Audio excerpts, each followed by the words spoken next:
She promised to marry him while he was in a coma. 10 years later, he woke up and saw her holding a baby. But the truth shocked him. "Hi, my beautiful family. It's your Mr. Peter. If your heart brought you here, don't scroll. Stay. This isn't just a story, it's a feeling, a place where love speaks softly and something real touches your soul. You're not just watching, you're part of this." Before we begin, let me wrap you in a prayer, pure and overflowing.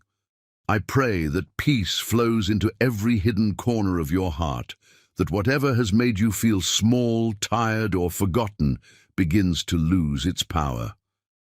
May love return to you in gentle ways, through laughter, forgiveness, or a moment of stillness that says you're safe now.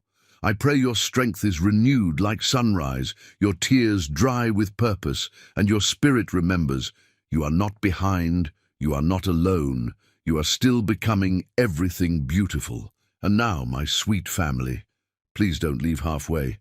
These stories are stitched with emotion, written line by line to touch you. When you leave, I feel it, deeply. Some say James doesn't sound like me. I know. But he's carrying my words with love while I rest. If he's not connecting, tell me. But don't walk away without a word. That silence, it breaks me. Stay. Feel every second. Let it speak to your heart. And when it ends, rate it out of 10. Drop a kind comment and tell me where you're watching from. Let's fill this space with proof that love still exists and that this family still stands together. Let's begin. With all my love, always. The September night wrapped around them like silk, and Mari Molina felt the cool breeze caress her bare legs as she danced on Stuart Howell's penthouse terrace, wearing nothing but his oversized white dress shirt and the intoxicating promise of forever. "You'll catch cold out here," Stuart whispered, his breath warm against the curve of her neck as jazz saxophone drifted from speakers nestled between potted jasmine. "Then you'll have to warm me up," Mari replied, turning in his arms until they were face to face, her dark hair spilling over her shoulders like midnight silk. "I can think of several ways you could do that." Stuart's laugh was low and rich, his brown eyes catching the reflection of city lights that glittered 20 stories below. At 28, he carried himself with quiet authority, not the entitled arrogance Marie had expected from a billionaire's son, but genuine confidence earned through character rather than inheritance. Their love story had begun with coffee and catastrophe 2 years ago. Mari, working as a gallery curator, had been nervous about serving at the upscale Morrison Gallery opening when she literally collided with Stuart, sending hot espresso cascading down his immaculate charcoal suit. Instead of fury, he had erupted in delighted laughter. "Let me replace your suit," she had stammered, mortified. "Let me take you to dinner instead," he had countered. That meal had unfolded into 4 hours of conversation that stripped away pretense and revealed souls. Mari discovered a man who visited children's hospitals anonymously, who knew every construction worker's name on his sites, who cried during romantic movies when he thought no one was looking. 24 months later, Stuart had redefined love for her. He championed her career ambitions, celebrated her gallery successes, and held her through every moment of doubt about whether someone like her belonged in his rarefied world. "What are you thinking about?" Mari asked, studying the play of emotions across his features in the starlight. "About how you've ruined me for everyone else," Stuart said, his voice carrying that particular timbre that meant he was about to steal her breath. "About how I used to think love was something that happened to other people, in movies and books. About how you've made me believe in forever." Something in his tone, nervous excitement wrapped in absolute certainty, made Mari's pulse quicken. "Stuart, what?" He stepped back, and Mari's world tilted as he dropped to one knee on the stone terrace. "Mari Elena Molina," Stuart said, his voice thick with emotion as he reached into his jacket pocket. "You are my heart, my home, my reason for believing in magic." The ring box was vintage, worn velvet that spoke of family history and enduring love. When Stuart opened it, Mari gasped. The ring was stunning, an intricate Art Deco design with a brilliant round diamond surrounded by smaller stones that caught the light like captured starfire. "This was my grandmother's ring," Stuart continued, his voice barely above a whisper. "She told me to give it only to a woman who could love completely, unconditionally, forever. A woman who would choose love over everything else, no matter what life threw at us." Tears spilled down Mari's cheeks as she stared at the man kneeling before her. Stuart, who made her laugh until her sides ached and held her when nightmares woke her. Stuart, who believed in her dreams even when she couldn't see them herself. "Mari," Stuart said, his own eyes bright with emotion, "will you marry me? Will you build a life with me? Will you let me love you for the rest of my days?"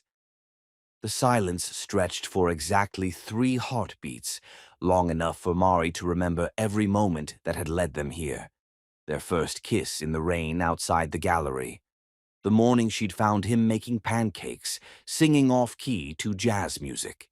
The night he'd held her after her father's funeral, when she'd sobbed against his chest until his shirt was soaked through. "Yes," Mari whispered, then louder, her voice carrying across the terrace like a bell. "Yes, Stuart. Yes, of course, yes." Stuart's hands shook as he slipped the ring onto her finger. It fit perfectly, as if it had been waiting for her all along.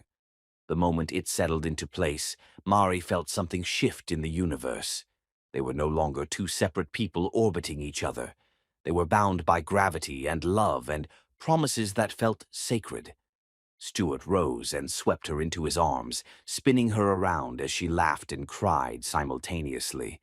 When he set her down, he kissed her with passion that spoke of wedding nights and lazy Sunday mornings, of children they'd raise and adventures they'd share. "I love you," Mari breathed against his lips, her hands tangling in his dark hair. "I love you so much it terrifies me sometimes." "Don't be terrified," Stuart murmured, resting his forehead against hers. "We're going to have the most beautiful life together, Mari. I promise you that."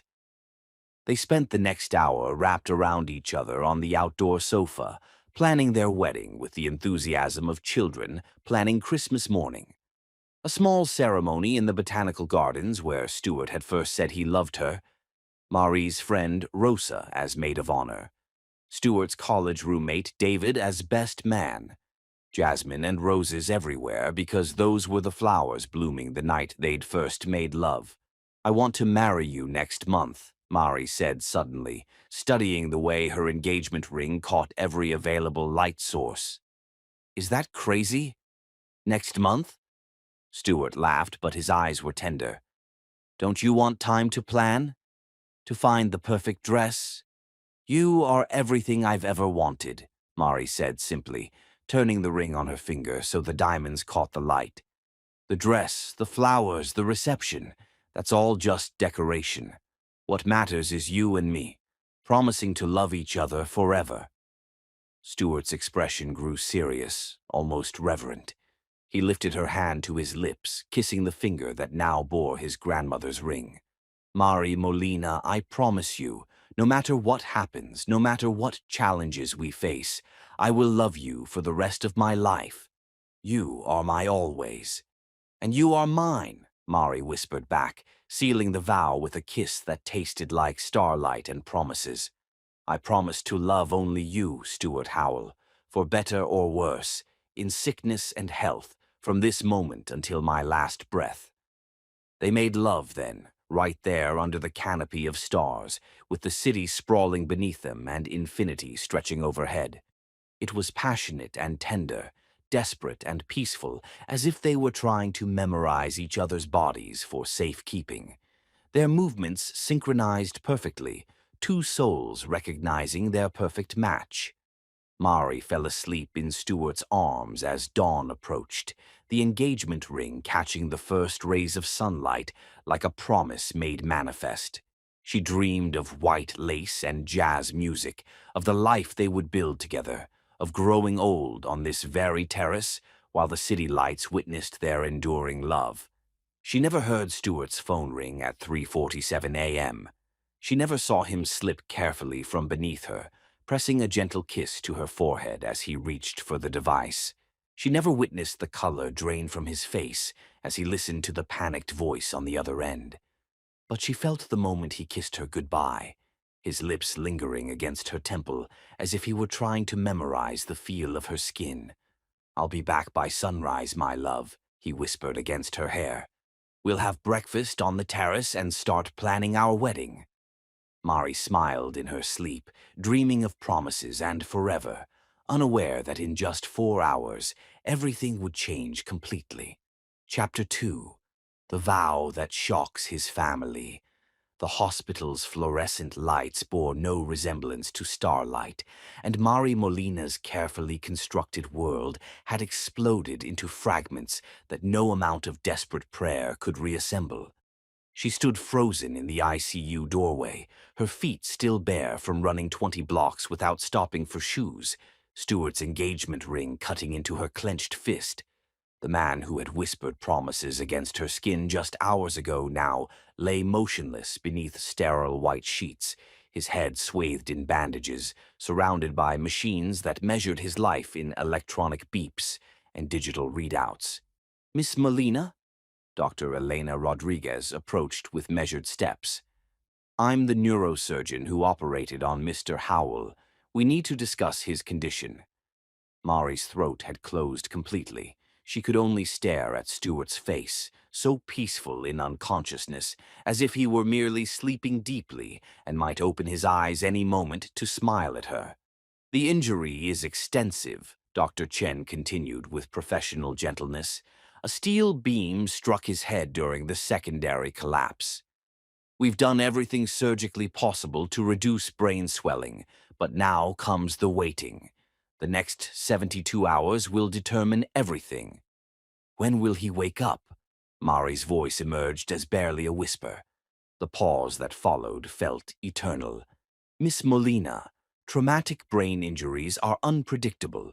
Recovery varies dramatically. Some patients regain consciousness within days, others require weeks or months, and some never wake up at all." Mari gripped the doorframe as the hallway seemed to spin around her. This morning she had been planning a wedding. Now she faced the possibility that the man she loved might never wake up to marry her.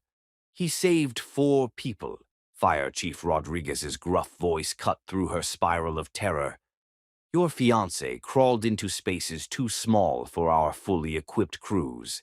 3 workers on the first rescue, then he went back for the pregnant woman. That's when everything came down." Of course, Mari thought through her tears. Of course Stuart had sacrificed himself for others. He was the man who remembered every construction worker's name, who visited children's hospitals anonymously, who would rather die than watch someone else suffer when he could prevent it. "Miss Molina." The voice sliced through Mari's grief like ice water. Harrison Howell striding down the corridor with his wife Evelyn, both dressed in expensive black, as if attending a funeral rather than visiting their unconscious son. Stuart's parents had never disguised their disapproval of Marie. She represented everything they despised: middle-class origins, emotional authenticity, genuine love rather than strategic alliance. But the expression in Harrison's eyes transcended mere disapproval. It held pure venom. "We need to discuss Stuart's care arrangements," Harrison announced curtly, not bothering to glance at his unconscious son. "His medical decisions, business interests, and estate management." "Estate management?" Mary's voice cracked. "He isn't dead. He's going to recover." Evelyn's smile could have frozen flames. "Dear child, you must face reality. Even if Stuart survives, traumatic brain injuries of this magnitude leave patients permanently altered. You're far too young to sacrifice your life for someone who will never again be the man you knew." "Caring for him isn't sacrifice," Mari replied, her grief transforming into fierce protectiveness. "It's privilege."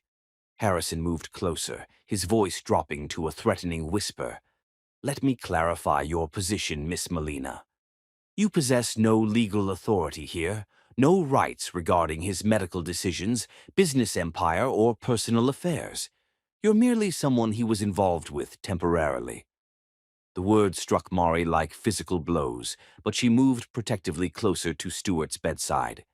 "I'm the woman he asked to marry. I'm the woman he loves." "Love?" Evelyn's laughter held bitter poison. "You believed this was genuine love? You were a diversion, dear, a phase. Stuart would have eventually married someone from our social circle, someone appropriate." "You're wrong," Mari said, though doubt began infiltrating her certainty. "Are we?"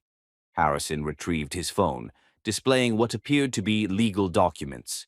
"Stuart modified his will 6 months ago, designating you as primary beneficiary. His entire fortune, his company, even this hospital wing our family donated.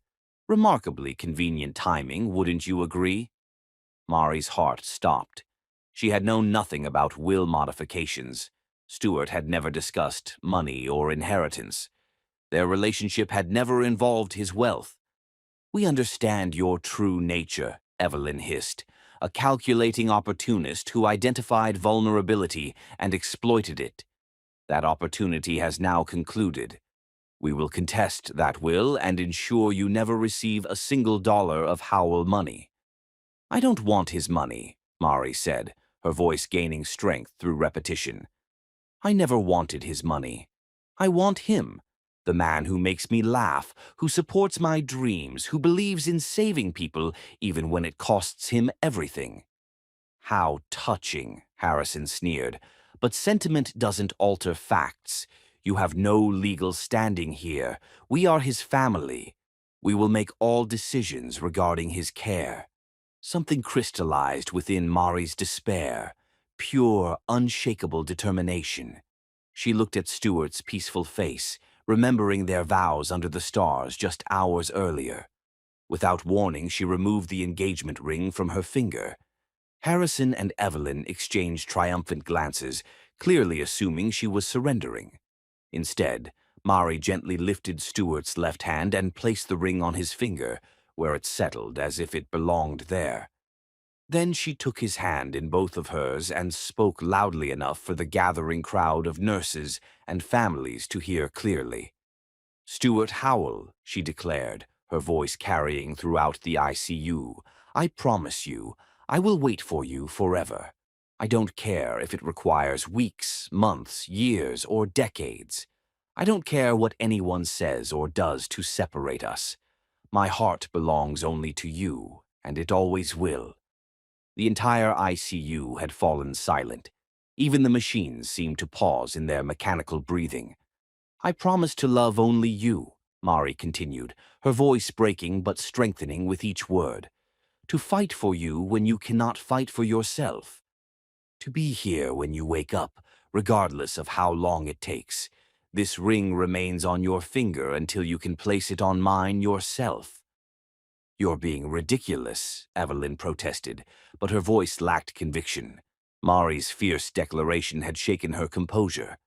"Am I?" Mari turned to face Stuart's parents, tears streaming but her spine straight as steel. "Your son saved 4 lives tonight. 4 families get to remain whole because of his courage. And you're standing here concerned about money and social standing?" She looked around the ICU, meeting the eyes of other families keeping vigil beside their loved ones. "This is what love looks like, not when it's easy or convenient, but when everything falls apart and you still choose each other." The doctor stepped forward, her voice professional but warm.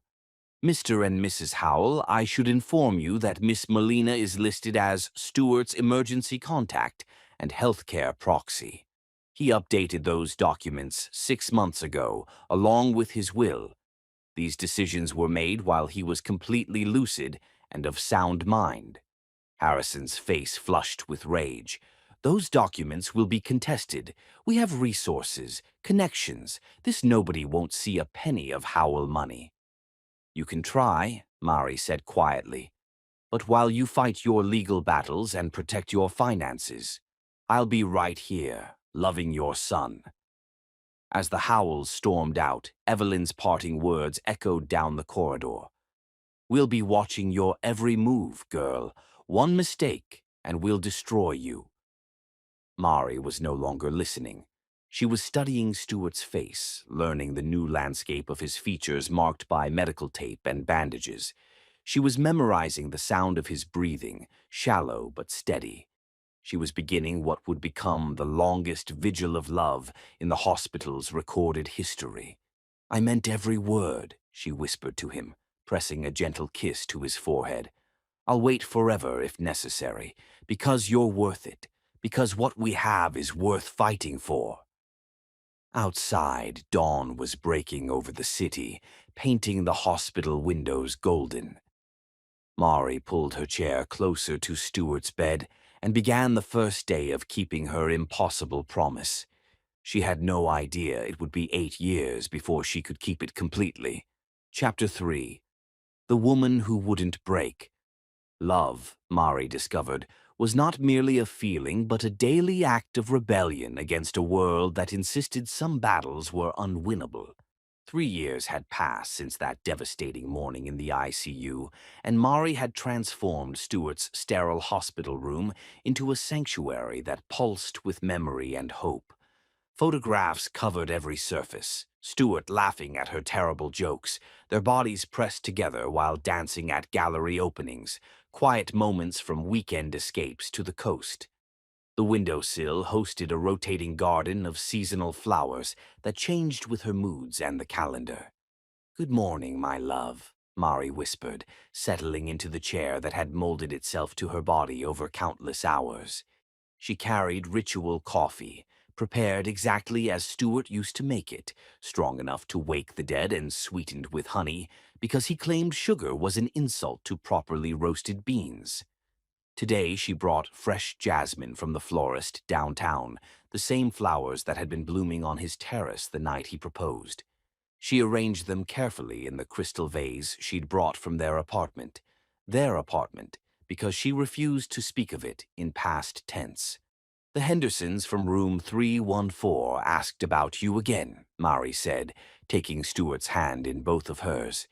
His skin remained warm, alive, and she could feel the steady pulse in his wrist that had become her metronome for hope. Their daughter was in a skiing accident. They've been here 3 weeks, and they're already discussing letting go. I told them about us, about how real love doesn't have expiration dates. Mari had evolved into something of a legend in the long-term care ward.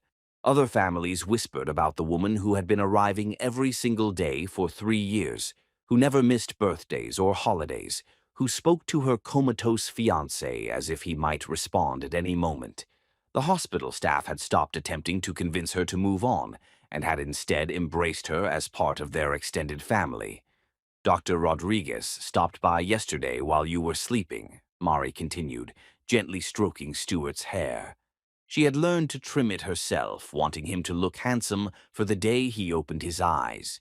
He said your muscle tone is improving from all our physical therapy sessions. I knew those exercises were helping. The legal battles with Stuart's family had been brutal, but ultimately unsuccessful. Harrison and Evelyn Howell had deployed an army of lawyers against Marie, attempting to prove she was an opportunistic gold digger who had manipulated Stuart into changing his will. They had demanded psychological evaluations, financial audits, and character witnesses. However, the evidence overwhelmingly favored Mari. Hospital security footage documented her sleeping beside Stuart's bed every night. Medical records showed how his vital signs stabilized only when she was present. The nursing staff testified about the hours she spent reading to him, exercising his limbs, and advocating for his care with the intensity of a trained medical professional. Most devastating to the Howell family's case were Stuart's own recorded words. His lawyer had produced audio recordings of Stewart discussing the will changes, explaining in his own voice that Mari was the only person I trust completely with my life and my legacy. The recordings revealed a man deeply in love, not someone being manipulated. The final blow to their legal challenge came when the neurosurgeon testified about Mari's effect on Stewart's condition. Mr. Howell shows measurable neurological responses only when Miss Molina is present, she had told the court. His brain activity increases when she speaks, his heart rate synchronizes with her breathing when she sleeps beside him, and his muscle reflexes are strongest during her daily physical therapy sessions. In 30 years of neurology, I have never witnessed anything comparable. The judge had ruled decisively in Mari's favor, stating that love this profound and documented cannot be fabricated or faked. The Howell family's attempts to block Mari from Stewart's care had failed completely. But legal victory had not eased Mari's financial struggles. The court battles had drained her savings, and her reduced work schedule meant living paycheck to paycheck. She had moved from their spacious apartment to a tiny studio 6 blocks from the hospital, furnished with second-hand pieces and photographs that made the cramped space feel like home. I finished another chapter of our book last night, Mari told Stewart, retrieving her laptop. She had been writing their love story for months, partly therapeutic, partly hopeful. I reached the part about our first weekend at the cabin. Remember how you tried to impress me by cooking breakfast? But you burned the pancakes so badly we had to open every window. She had titled the manuscript Love Letters to Tomorrow and had started sharing excerpts on a blog that was gaining international readership. People from around the world wrote to tell her about their own love stories, their own vigils, their own faith in love's power to transcend even the most impossible circumstances. I received the most moving email yesterday, Mari said, scrolling through her laptop. A woman in Australia whose husband has been in a coma for 7 years. She said reading about us gives her strength to continue believing. There's a man in Japan whose wife had a stroke and hasn't spoken in 4 years. He plays music for her every day because that's what we do. Mari looked up at Stewart's peaceful face, memorizing the way afternoon light played across his features. Do you hear that, my love? We're helping people. Our love is inspiring other people to believe in forever. She spent the next hour reading aloud from the novel they had started together before the accident, a sweeping romance set in 1940s Paris. Stewart had always been secretly sentimental about love stories, though he had pretended to be too sophisticated for them.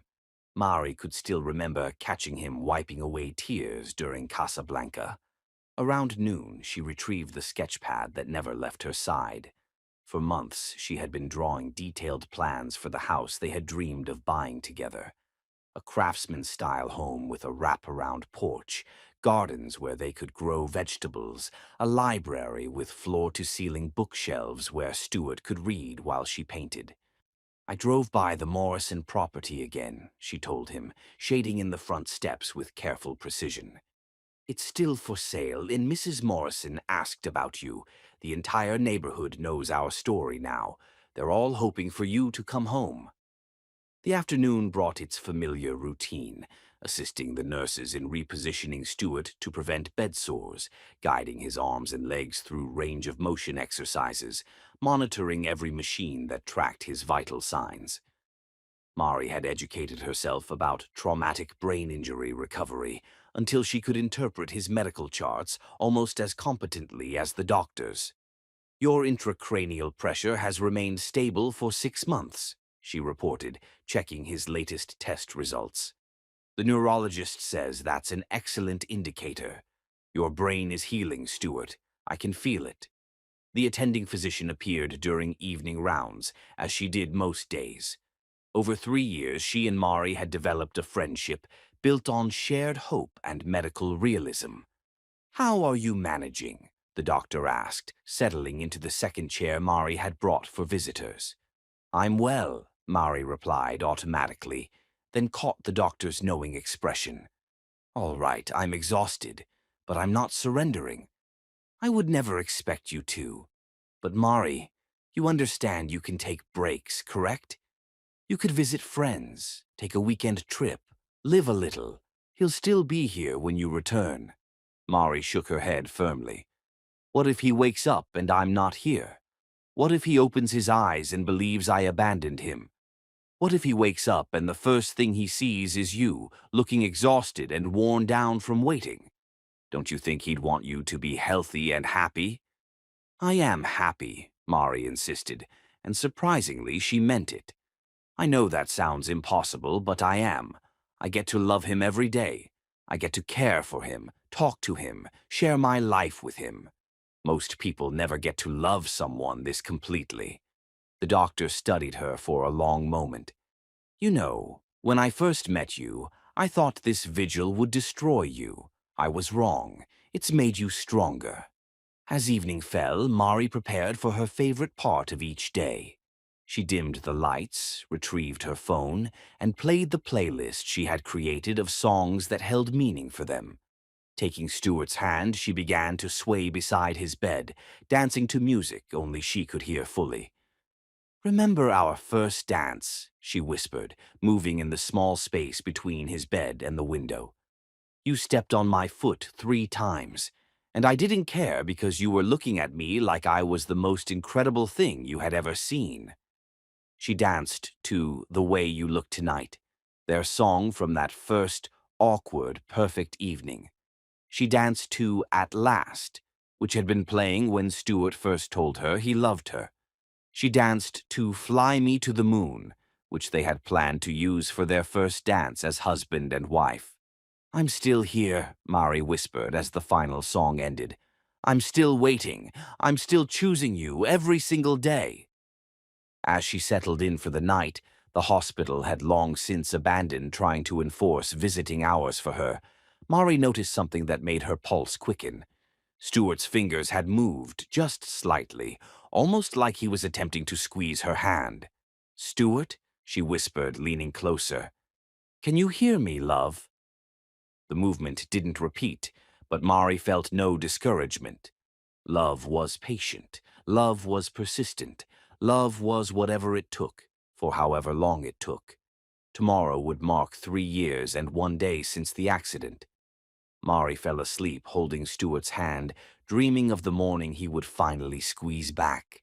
Chapter 4. The Sister Who Brought Hope and Heartbreak. The woman standing in Mari's doorway looked like grief personified. All sharp angles and hollow cheeks, her dark hair hanging limp around a face that addiction and loss had carved into something almost unrecognizable from the vibrant younger sister Mari remembered.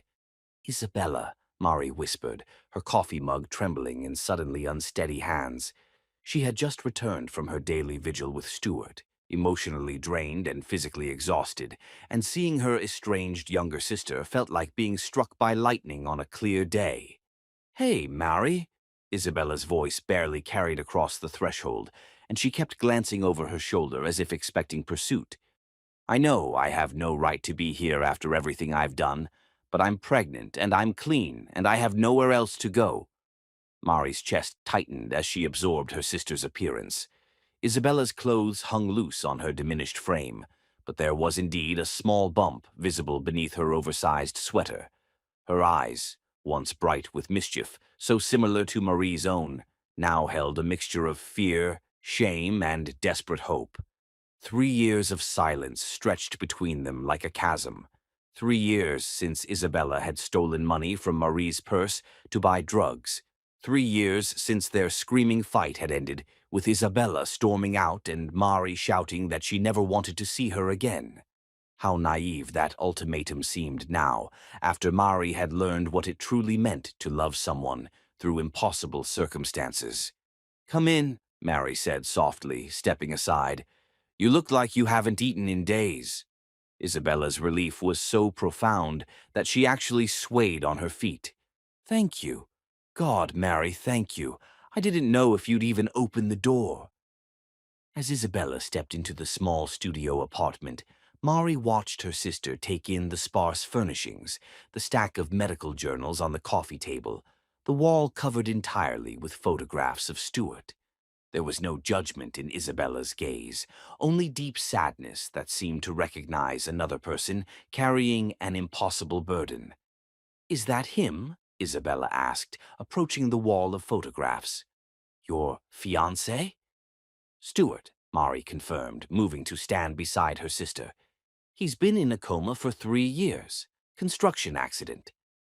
Isabella studied the images, Stuart laughing at something off-camera, Stuart and Mari dancing at a gallery opening, Stuart reading in the park with his head in Mari's lap.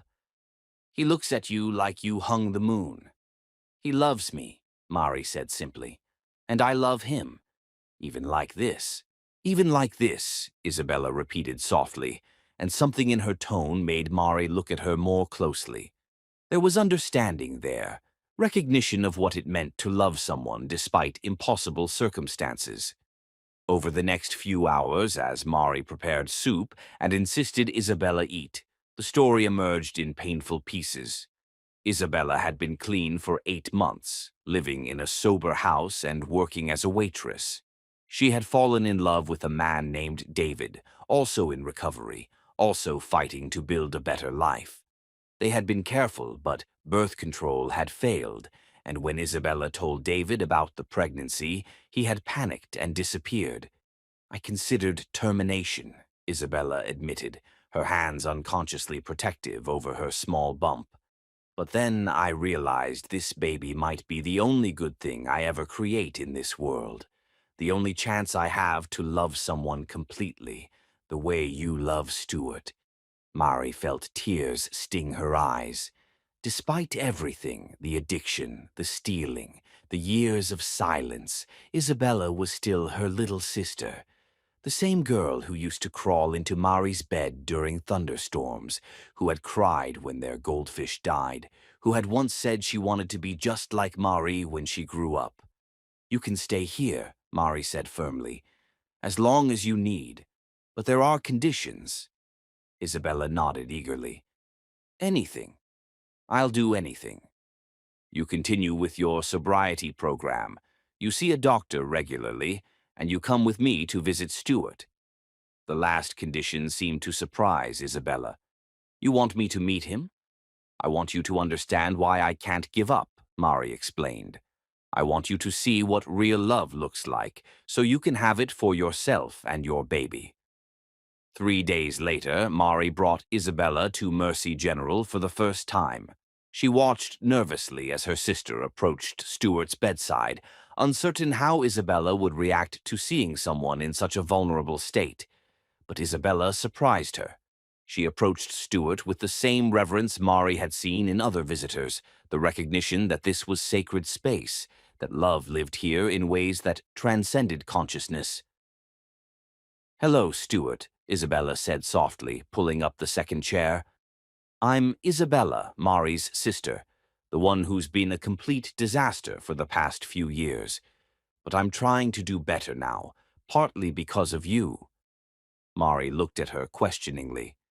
"Watching you love him like this," Isabella explained, her eyes never leaving Stuart's peaceful face. "It's shown me what I want for my baby, unconditional love, the kind that doesn't give up."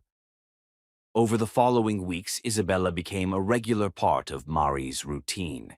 She would accompany Mari to the hospital in the mornings, then spend afternoons working part-time at a nearby cafe while Mari continued her vigil. In the evenings, they would return together, and Isabella would read aloud while Mari performed Stuart's physical therapy exercises. Isabella's presence brought unexpected joy to the hospital room. She had a gift for storytelling, regaling Stuart with tales from their childhood, how Mari had once spent an entire summer trying to teach a stray cat to paint, how she had cried for hours when their father accidentally gave away her favorite stuffed animal. "Your fiancé was apparently quite the romantic even as a child," Isabella told Stuart one afternoon, 4 months into her pregnancy. "Mari told me you used to leave her love notes in her textbooks back in college." "We didn't know each other in college," Mari corrected, laughing. "I know," Isabella grinned, but I figured if he could hear me, he'd want to know you've been telling people you've loved him your whole life. The pregnancy progressed smoothly. Isabella's color returned, her hair regained its shine, and the fear gradually left her eyes. She threw herself into preparing for motherhood with the same intensity Mari brought to Stuart's care. Reading every book, attending every class, creating a nursery in the corner of Mari's tiny apartment that overflowed with second-hand furniture painted in cheerful yellows and greens. "I don't want to know the gender," Isabella announced during her 7th month. "I want to be surprised. I want to experience something in my life that's completely joyful and unexpected." Mari understood. For someone who had spent years having life happen to her, Isabella was claiming agency in this one beautiful way. The baby came 3 weeks early, on a rainy Tuesday in April. Mari had been at the hospital with Stuart when Isabella called, her voice tight with pain but excited. "It's time," she said simply. "And Mari, I want you to be there. You're the only family this baby's going to have." The birth was long and difficult, but when baby Sophia finally arrived, 6 pounds 2 ounces, with a full head of dark hair and her mother's enormous eyes, Mari fell in love instantly. She was the first person besides the medical staff to hold her niece, and as she looked down at the tiny, perfect face, she felt something shift in her heart. Love, she realized, wasn't finite. It didn't diminish when shared. Loving Sophia didn't mean loving Stuart less. It meant her capacity for love had expanded, grown stronger, become more powerful. "She's perfect," Mari whispered, tears streaming down her cheeks. "She is," Isabella agreed weakly from the hospital bed. "And she's lucky. She gets to grow up knowing what real love looks like." For 6 months, they were a family. Isabella proved to be a devoted mother, singing lullabies in Spanish, reading picture books with animated voices, taking thousands of photographs as if she were documenting every moment for posterity. She would bring Sophia to visit Stuart regularly, convinced that babies could sense more than adults gave them credit for. "Uncle Stuart," she would whisper to the baby while holding her near his bedside, "this is the man who taught your Aunt Mari that love is stronger than anything. When you're old enough to understand, she'll tell you stories about the kind of man you should wait for." But the euphoria of new motherhood couldn't completely erase Isabella's past. The sleep deprivation, the overwhelming responsibility, the constant anxiety about providing for Sophia, it all began to wear on her. Mari noticed her sister becoming increasingly agitated, more prone to tears, jumping at sudden sounds. "I keep thinking I'm going to mess this up," Isabella confided one night while they sat in the hospital room, Sophia sleeping peacefully in her carrier beside Stuart's bed. "What if I'm like Mom? What if I can't handle it and I start using again?" "You won't," Mari said firmly. "You're stronger than you know."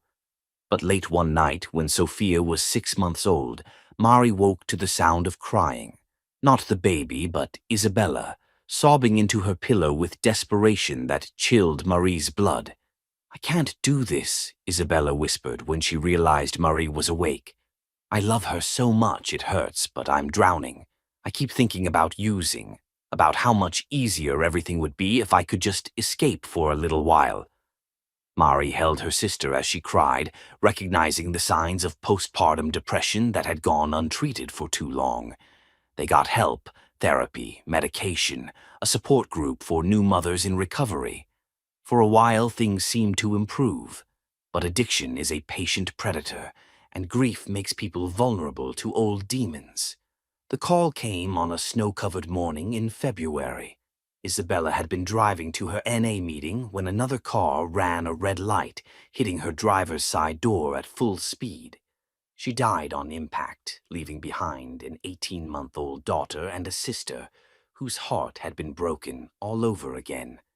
At the funeral, Mari stood at the graveside holding Sophia, who kept asking for "Mama" in her sweet, confused voice.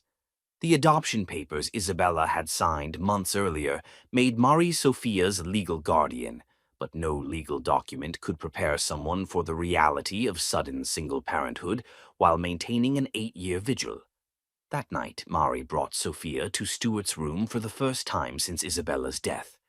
"She's ours now," Mari whispered, settling into the familiar chair with the baby on her lap. "Isabella made me promise to love her like my own, and I do. I will. But Stuart, I need you to wake up. I need help raising her. I need my partner back." Sophia, as if sensing the gravity of the moment, reached out her tiny hand and placed it on Stuart's arm.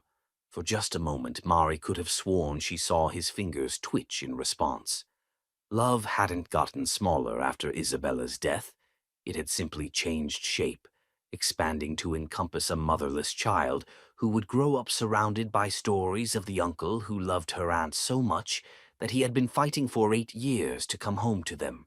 Chapter 5. A Village Built on Love. Carlos Mendoza carried loss the way ancient trees bear scars, visible evidence of survival that had transformed pain into wisdom, creating something stronger than what had existed before the wound. He stood in Mari's doorway holding a casserole dish, 2-year-old Sophia peering out from behind his legs with the bright curiosity that seemed to be her inheritance from both her mother and aunt. His expression held the careful composure of someone who understood that grief was a language requiring fluency, not just sympathy. "I hope we're not intruding," Carlos said, his slight accent revealing Spanish as his first language. "Sophia kept asking to see Aunt Mari, and I thought you might need assistance." 6 months had passed since Isabella's funeral. 6 months since Marie had become guardian to a toddler while maintaining her 8-year vigil beside Stuart's hospital bed. The arrangement defied every reasonable standard of possibility, yet somehow they had managed. Carlos had been the foundation that made their impossible life work. He was Isabella's brother-in-law through her late sister, Carmen, a widower at 35, who possessed the quiet strength of someone who had been tested by life and emerged with his capacity for love intact rather than diminished. When Isabella had first arrived pregnant and desperate, Carlos had been skeptical. When she had died leaving behind Sophia, he had stepped forward without hesitation. "You're never intruding," Mari said, accepting the casserole and inhaling the scent of homemade enchiladas. "Your family." It was true in ways that transcended biology. Over the past months, Carlos had become the framework that held their unusual life together. He collected Sophia from daycare when Mari's hospital visits extended past closing time. He managed bedtime routines and early morning feedings. He grocery shopped and assembled the endless parade of toys that somehow accumulated around any toddler. Most importantly, he understood Mari's dedication to Stuart without questioning or resenting it. "How is he today?" Carlos asked, settling into the familiar rhythm of their evening routine. Sophia immediately claimed Mari's attention, babbling excitedly about her day, while Carlos moved around the kitchen with practiced efficiency. "Unchanged," Mari admitted, lifting Sophia onto her hip and pressing a kiss to the child's forehead. "But Dr. Chen says his brain activity has been more consistent lately. She thinks it's a positive indicator." Carlos nodded, not with the polite skepticism Mari had grown accustomed to from others, but with genuine hope. He had met Stuart only once, years ago, at a family gathering before Isabella's addiction had reached its worst point. But he had heard the stories, seen the photographs, witnessed the depth of Mari's commitment. More than that, he had lost his own great love and understood what it meant to hold on to someone even when they seemed irretrievably gone. "Carmen used to say that love doesn't follow medical timelines," Carlos said quietly, spooning rice onto plates with the automatic movements of someone who had cooked for a family every day. "She said the heart has its own schedule, and all we can do is trust it." Carmen Mendoza had been a pediatric nurse, diagnosed with ovarian cancer at 28 and dead by 32. Carlos had spent 4 years caring for her, fighting alongside her, refusing every suggestion that he should prepare for the worst. When she had finally died, it had been with her hand in his, both of them whispering, "I love you," until her breathing stopped. He had never remarried, never even dated seriously. Not because he was trapped in the past, but because he had experienced love at its purest and most profound, and anything less felt like betrayal rather than healing. Sophia drew a picture for Uncle Stuart today, Carlos said, retrieving a piece of construction paper from his jacket pocket. "Show Aunt Mari what you made, mija." Sophia accepted the drawing with the serious expression she always wore when discussing Stuart. At 2, she had never known him conscious, but she had grown up hearing stories about the man who loved her aunt so completely that he was fighting his way back from somewhere far away just to keep his promises. "Uncle," Sophia announced proudly, pointing to a stick figure with brown scribbles for hair lying on what appeared to be a bed. "Wake up." Mari's throat tightened with emotion. "It's beautiful, baby. Should we take it to him tomorrow?" "Yes." Sophia clapped her hands with delight. "Sing song." This had become their tradition. Every few days, Mari would bring Sophia to the hospital, where the child would present Stuart with drawings, flowers from their windowsill garden, or elaborate stories about her day. She would climb carefully onto his bed. The nurses had long since abandoned enforcing rules about hospital protocol where Mari and her family were concerned, and sing him songs in the mixture of English and Spanish that was her natural language. The hospital staff had embraced them all as extended family. The chief neurologist had become particularly close to Mari, offering not just medical updates but genuine friendship during the darkest moments. Nurse Patricia saved the best rooms for Stuart, always ensuring fresh flowers were permitted and visiting restrictions were relaxed. Even the security guards knew them by name, understanding that this wasn't just a typical patient-family relationship, but something extraordinary that deserved protection. "Dr. Rodriguez called me today," Mari mentioned as they settled into dinner. "She wanted to know if I'd be interested in speaking at a conference about long-term care families. Apparently, our situation has become something of a case study." Carlos looked up from cutting Sophia's enchilada into manageable bites. "How do you feel about that?" "Honestly, proud," Mari said after considering. "If our story can help other families, if it can give them hope or courage to keep fighting, then something good comes from all this pain." It was true. Over the years, Mari had received hundreds of letters and emails from people around the world who had heard about her vigil. Families dealing with comas, strokes, Alzheimer's, traumatic brain injuries, all of them finding strength in the story of a woman who had made an impossible promise and kept it. "You're going to say yes," Carlos said with certainty, and Mari realized he was right. "You don't think it's exploitation, using our private pain for public inspiration?" "I think," Carlos said carefully, "that love this pure doesn't belong just to you.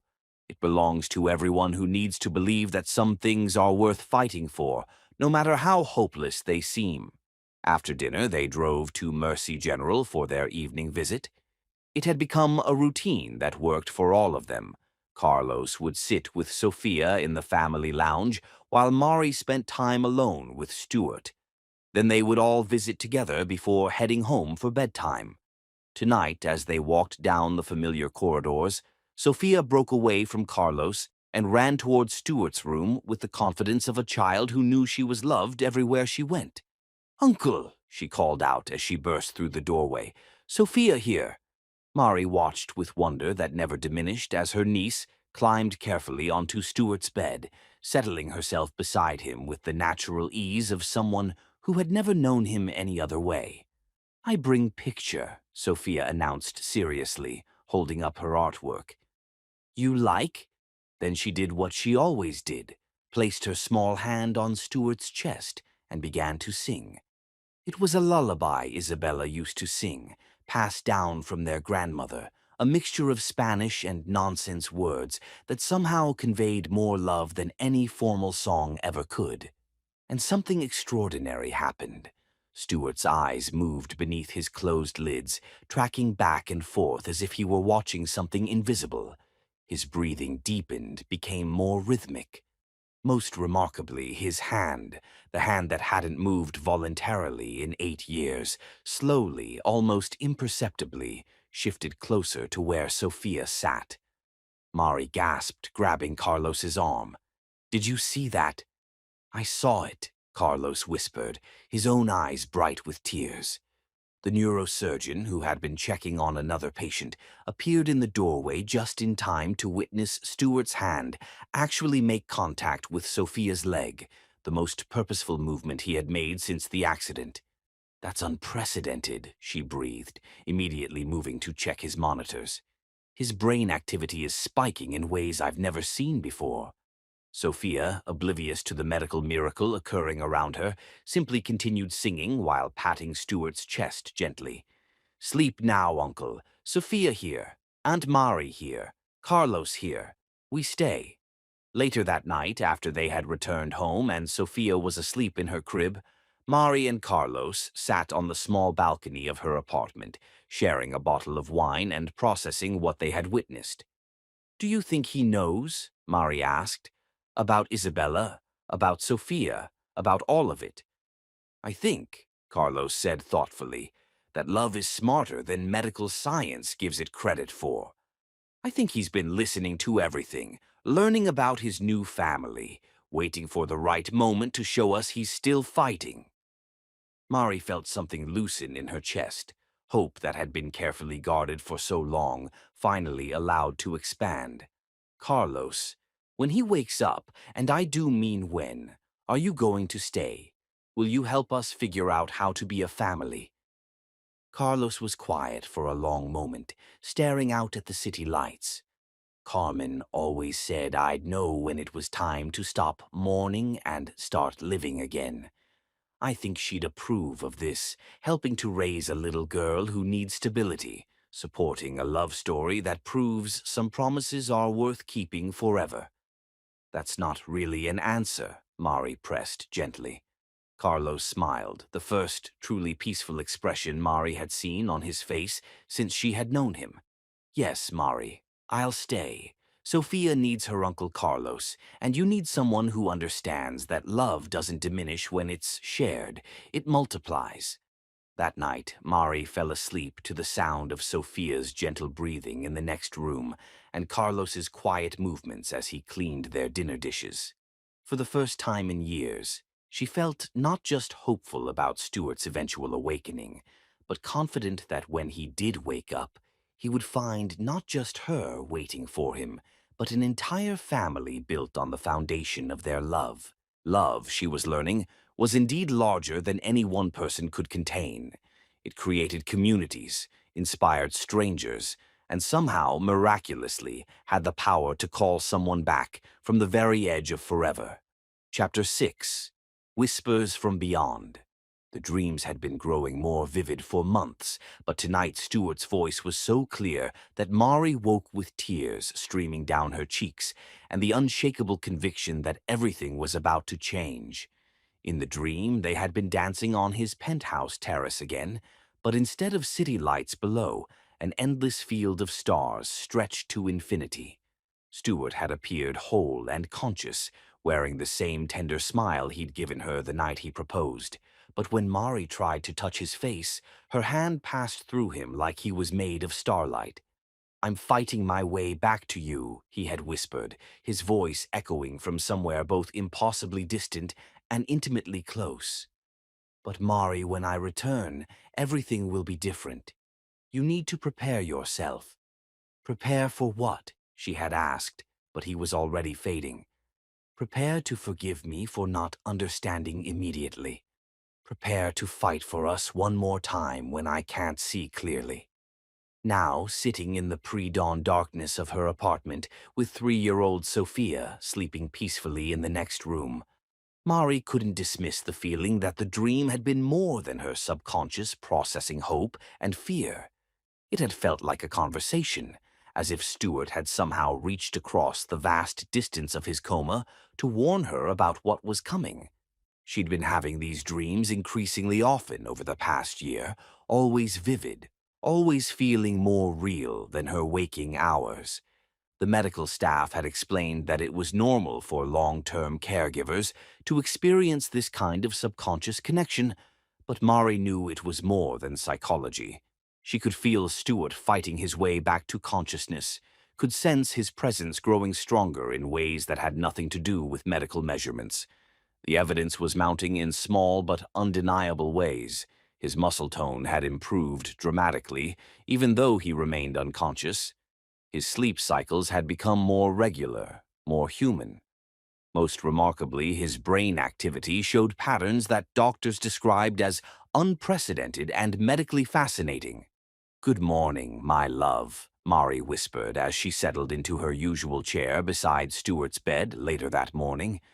The October sun streamed through the windows, painting everything golden, and Mari couldn't help but notice how much more alive Stuart looked compared to the pale, lifeless figure he'd been during those first terrible years. Sophia, now walking confidently and chattering in both English and Spanish, had insisted on bringing Stuart fresh flowers from their windowsill garden. She climbed carefully onto his bed, a ritual the hospital staff had long since accepted as beneficial rather than disruptive. "Uncle Stuart," Sophia announced seriously, placing a handful of marigolds on his chest, "I learned new song. You want hear?" Without waiting for an answer she couldn't expect to receive, Sophia began singing a nursery rhyme Carlos had taught her, her sweet voice filling the room with innocent joy. And something extraordinary happened. Stuart's eyelids fluttered. Mari's breath caught in her throat. "Sophia, keep singing, baby." As Sophia continued her song, Stuart's eyes moved beneath his closed lids more dramatically than Mari had ever seen. His breathing deepened, became more intentional. His fingers, those fingers that had placed an engagement ring on her hand 8 years ago, twitched against the hospital blanket. "Call the doctor," Mari called out, her voice carrying down the hallway. "Please come quickly." Within moments, Dr. Rodriguez was in the room, followed by 2 nurses and a resident Mari didn't recognize.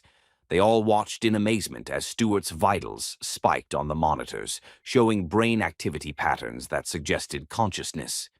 "This is remarkable," the neurosurgeon murmured, checking his pupil responses. "His neurological function is approaching normal ranges. Mari, how long has this been happening?" "It's been building for months," Mari said, never taking her eyes off Stuart's face. "Small things at first, finger movements, changes in breathing. But today feels different. It feels like he's trying to wake up." Sophia, oblivious to the medical drama surrounding her, had finished her song and was now patting Stuart's hand gently. "Wake up, uncle. Time for breakfast." And incredibly, impossibly, Stuart's hand moved to curl around her tiny fingers. The room erupted in controlled medical chaos. The attending physician immediately ordered a full neurological assessment while nurses checked and rechecked his vital signs. Mari found herself pushed to the edges of the activity, watching as the medical team worked to understand what was happening to the man she'd loved back from the edge of forever. "Mari," the doctor said finally, pulling her aside, "I need you to understand what we're seeing here. After 8 years, the likelihood of someone in Stuart's condition showing this level of improvement was essentially zero. What's happening doesn't fit any medical model I know. Are you saying he's waking up?" Mari's voice was barely a whisper, afraid to hope too much. "I'm saying that everything about his case defies medical explanation. The only consistent factor has been you, your presence, your voice, your unwavering commitment. If I were writing this up for a medical journal, I'd have to call it a miracle." Over the following weeks, Stuart's improvement accelerated at a pace that left his medical team astounded. His eyes began opening for longer periods, though they didn't yet track or focus. His muscle responses became more pronounced. Most encouragingly, his brain scans showed activity patterns that approached normal consciousness. Mari documented everything obsessively, afraid that if she didn't record each small victory, she might wake up to discover it had all been another dream. She filled notebooks with observations, how his breathing changed when she read poetry, the way his heart rate stabilized when she hummed their song, the almost imperceptible way his hand would move toward hers when she placed it near his. Carlos had become an invaluable partner in interpreting these signs.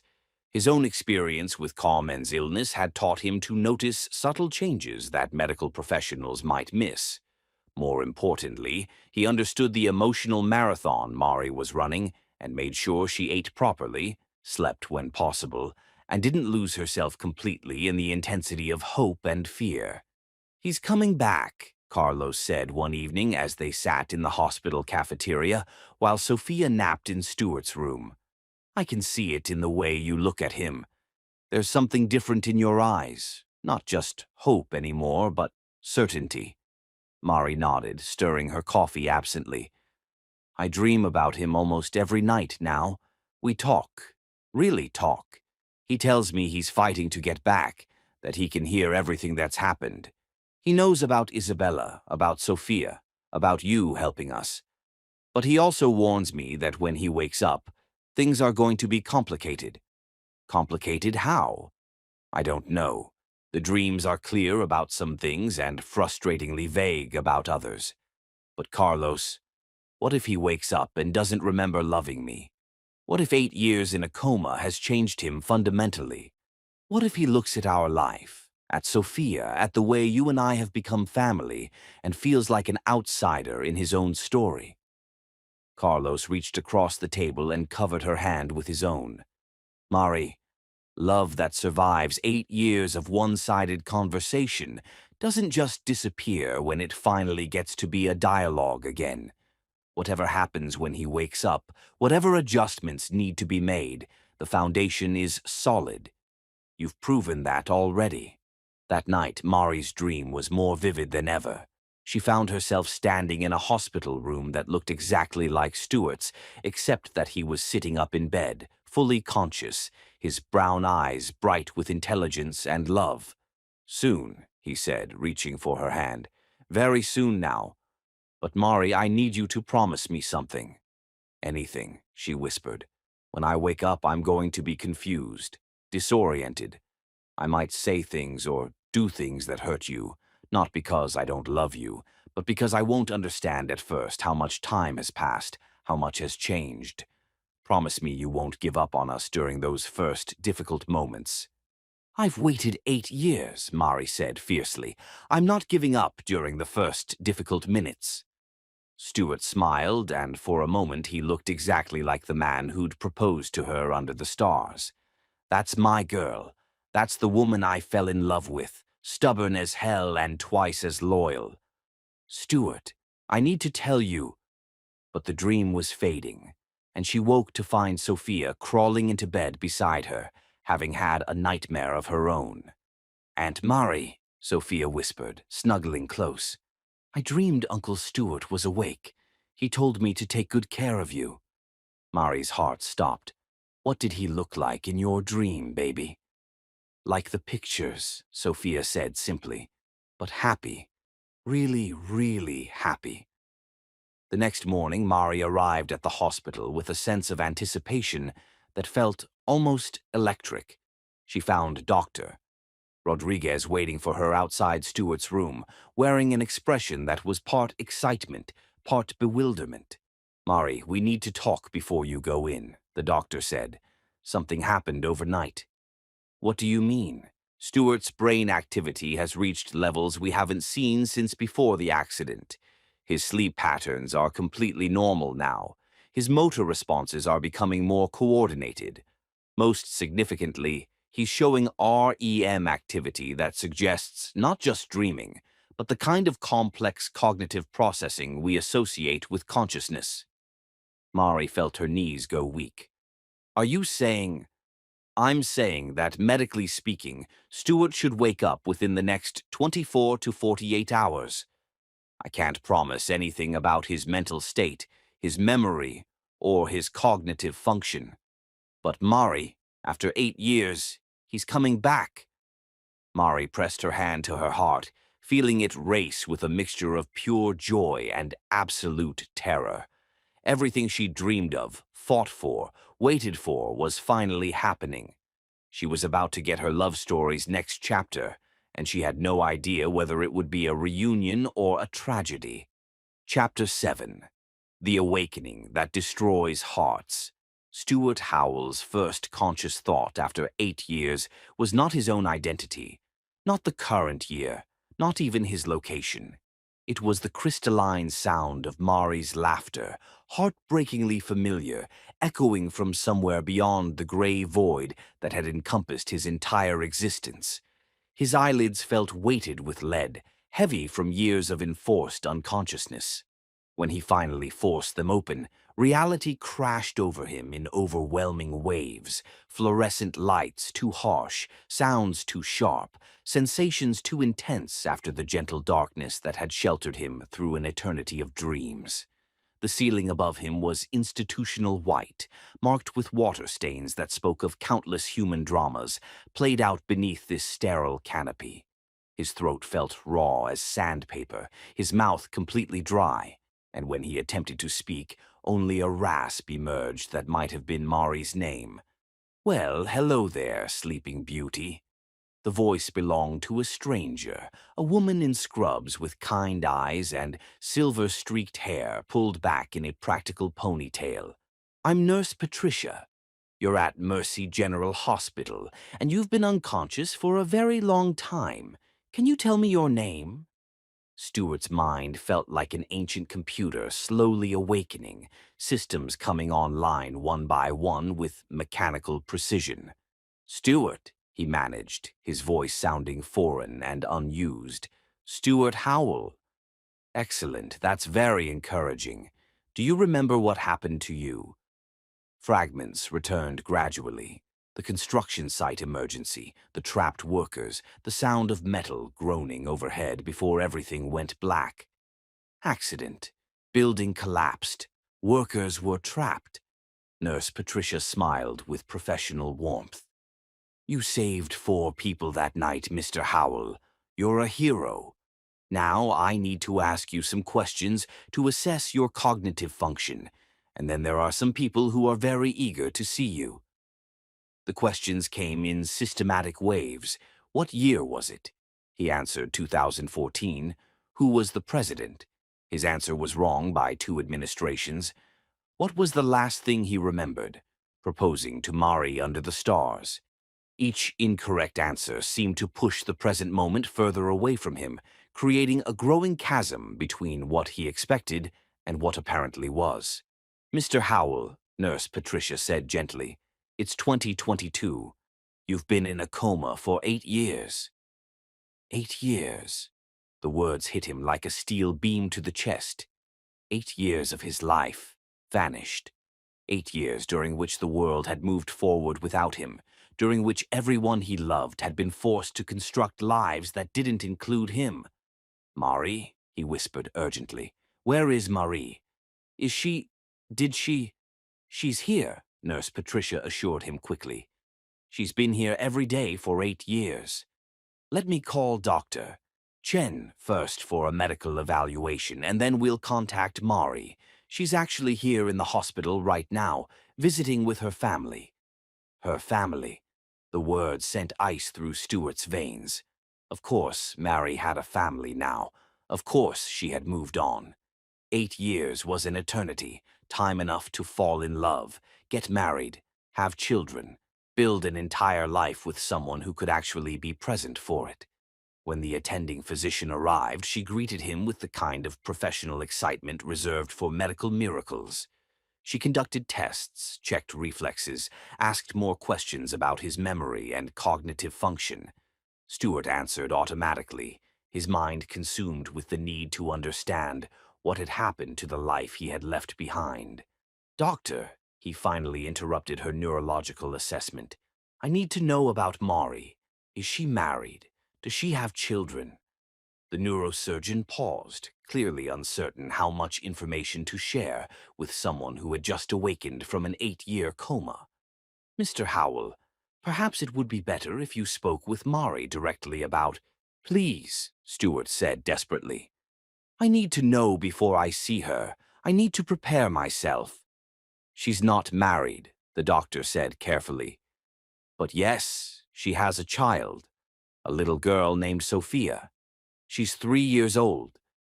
The words hit Stewart like a sledgehammer to the chest.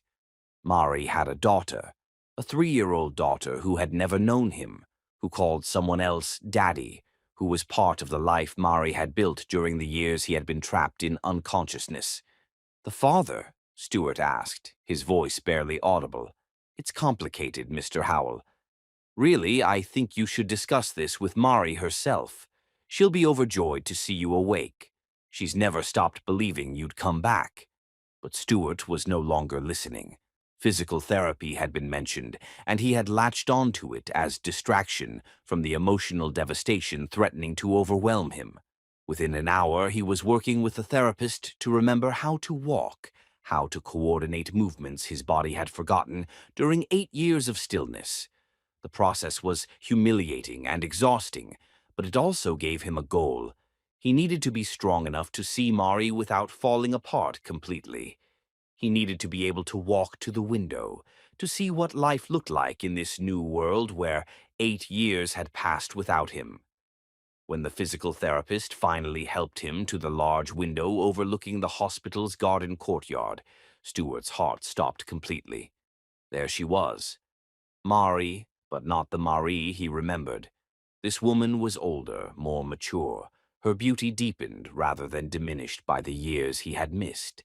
She wore a yellow sundress that caught the October sunlight, and her hair was longer than he remembered, pulled back in a loose bun that revealed the elegant line of her neck. But she wasn't alone. A little girl with dark curls and Mari's enormous eyes sat beside her on a blanket, chattering excitedly while holding what appeared to be a birthday cake. And standing nearby, helping to arrange plates and napkins, was a man, tall, handsome, clearly comfortable in his role within this intimate family scene. Stewart watched in devastation as the man, who had to be Sophia's father, leaned down to kiss Mari's cheek before lifting the little girl into his arms. The easy familiarity between them, the way Mari smiled up at the man who was clearly her partner, the sight of a family that had been built in the space where Stewart should have been. It was unbearable. This was what 8 years looked like. This was the life Mari had been forced to create when it became clear that Prince Charming wasn't waking up from his enchanted sleep. Stewart understood with perfect horrible clarity that the most loving thing he could do was disappear. Mari had waited. God, she had waited so much longer than anyone had a right to expect. But eventually she had accepted reality and built something beautiful with someone who could actually be present for it. The little girl, Sophia, was laughing at something the man had said, and the sound carried up to Stewart's window like music. She was beautiful, clearly loved, obviously thriving in this family that didn't include him and never should. Mr. Howell, the physical therapist had been talking, but Stewart hadn't heard a word. Are you all right? You look very pale. I need to leave, Stewart said quietly, his decision crystallizing with devastating clarity. I need to discharge myself and leave this hospital. Sir, that's not advisable. You've just awakened from an 8-year coma. You need rehabilitation, monitoring, gradual reintroduction to— I need to not destroy that woman's life, Stewart interrupted, nodding toward the window where Mari was now helping Sophia blow out birthday candles. She's moved on. She has a family. She's happy. The kindest thing I can do is let her stay that way. What followed was the most challenging negotiation of Stewart's life, convincing medical professionals to discharge a patient who had just awakened from an 8-year coma. His physical condition was precarious, requiring assistance to walk more than a few steps, but his mental determination proved stronger than his weakened body. Mr. Howell, This is medically inadvisable, the neurosurgeon argued during their consultation. You need rehabilitation, monitoring, gradual reintegration. Your muscles have atrophied. Your coordination is compromised. I understand the risks, Stewart replied, signing discharge papers with a trembling hand. But staying here will destroy something more important than my physical health. His family's lawyers, surprisingly, expedited his release. Harrison and Evelyn Howell had spent years establishing financial control during his absence and viewed his awakening as a potential threat to their arrangements. His quick departure suited their purposes perfectly. "Where will you go?" the attending physician asked during their final consultation. "You cannot live independently in your current condition." "I'll manage," Stewart said firmly, though privately he had no plan beyond escaping before Mari discovered his awakening. "She deserves to keep the life she's built. Her daughter deserves stability." "You're making a catastrophic error," the doctor warned. "You don't understand the true situation." But Stewart had already made his choice. Using a walker and moving slowly, he left Mercy General for the first time in 8 years, carrying a bag of ill-fitting clothes and a conviction that walking away was the most loving thing he could do. Behind him, in the hospital he was leaving forever, Mari Molina was about to receive a phone call that would change everything. Again, she just didn't know it yet. Chapter 8. The Prison of Lies. Serenity Hills. Private care facility resembled the kind of establishment where wealthy families deposited relatives they preferred to forget, all manicured lawns and tasteful architecture designed to conceal the reality that most residents would never see the outside world again. Stewart had been confined here for 3 months, and each day felt like slow suffocation under the weight of his family's well-intentioned manipulation. "Good morning, Mr. Howell," chirped Margaret, the day nurse whose relentless cheerfulness couldn't quite mask the pity in her eyes. "Your parents called to check on your progress." Stewart no longer bothered responding. He had abandoned most conversations weeks ago, after discovering that every interaction was monitored, every phone call screened, every piece of outside information filtered through the Harrison and Evelyn Howell damage control apparatus. They had found him collapsed 6 blocks from Mercy General, where he had managed to walk before his weakened body surrendered completely. The combination of physical exhaustion and emotional devastation had landed him in emergency care, where his family had descended with private ambulances and expensive doctors who specialized in discreet care for high-profile patients. "You're not thinking clearly," his father had explained during one of his rare visits. 8 years in a coma has obviously affected your judgment. You need time to recover, to readjust, before making any major life decisions. What Harrison Howell didn't articulate, but what Stewart understood perfectly, was that his awakening threatened the carefully constructed financial empire his family had built during his absence. Stewart's return to consciousness meant potential challenges to wills, trusts, and business arrangements that had been settled years ago. The facility was luxurious in the way that money could purchase: private suite, gourmet meals, extensive recreational facilities. But it was also completely isolated from the real world. No internet access without supervision, no phone calls without monitoring, no visitors without approval through his family's legal team. Most cruelly, no contact with Mari. "She's moved on, son," Evelyn had told him during her last visit, her voice dripping with false sympathy that felt like poison. "She has a life now, a family. It would be selfish to disrupt that happiness just because you've finally woken up." They had shown him photographs, professional quality images that his family's private investigator had taken of Mari's daily life. Pictures of her laughing with the man they identified as her husband, Carlos. Images of her pushing a little girl on a swing. Photos of the 3 of them at what appeared to be family picnics, birthday parties, quiet domestic moments. "Look how happy she is," Harrison had said, spreading the photographs across Stuart's bedside table like tarot cards predicting an unchangeable future. "She waited for you longer than anyone could expect. But eventually she accepted reality and built something beautiful. Don't you want her to be happy?"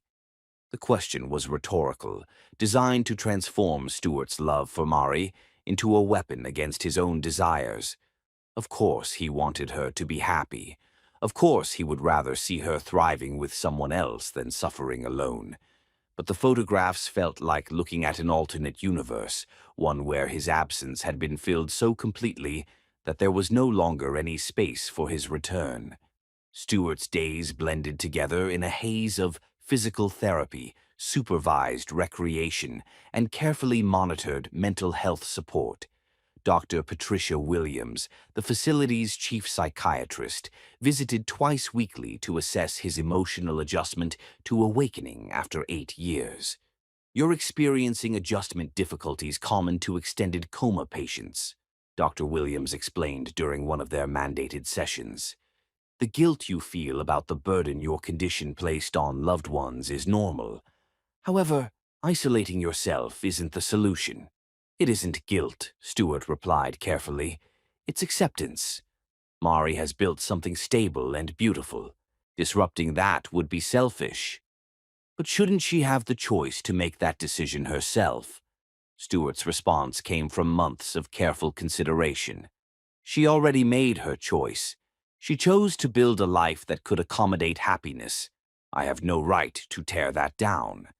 The most devastating aspect was the isolation. Stuart had always drawn energy from human connection. Now he spent days in emotional, solitary confinement, separated from everyone who had ever mattered to him. The facility's other residents were either too sedated or too confused for meaningful relationships, and staff maintained professional boundaries with their high-profile patient. During sleepless nights, insomnia was common for people adjusting to consciousness after years of enforced rest. Stuart would stand at his window, studying the distant city lights. Somewhere in that sprawl, Mari was reading bedtime stories to her daughter, maybe singing lullabies or discussing homework. Somewhere out there, she was living a life that had learned to flourish without him. The cruelest moments came when he would almost forget, when he would wake up and for just a second think he was still in the hospital room where Mari visited every day. Then reality would crash back, the designer furniture, the locked doors, the careful silence about the woman who had waited 8 years for him to open his eyes. "Mr. Howell," Margaret's voice interrupted his brooding. "You have a visitor." Stuart looked up in surprise. Visitors were rare and always pre-approved by his family. "Who is it?" "Dr. Rodriguez from Mercy General. Your parents approved a consultation about your ongoing care." Stuart's heart leaped with the first genuine hope he had felt in months. The neurosurgeon would have news about Mari, real information instead of the curated updates his family provided. When Dr. Rodriguez entered his suite, Stuart was shocked by the anger in her usually composed expression. She looked around the luxurious room with obvious disgust before turning to face him directly.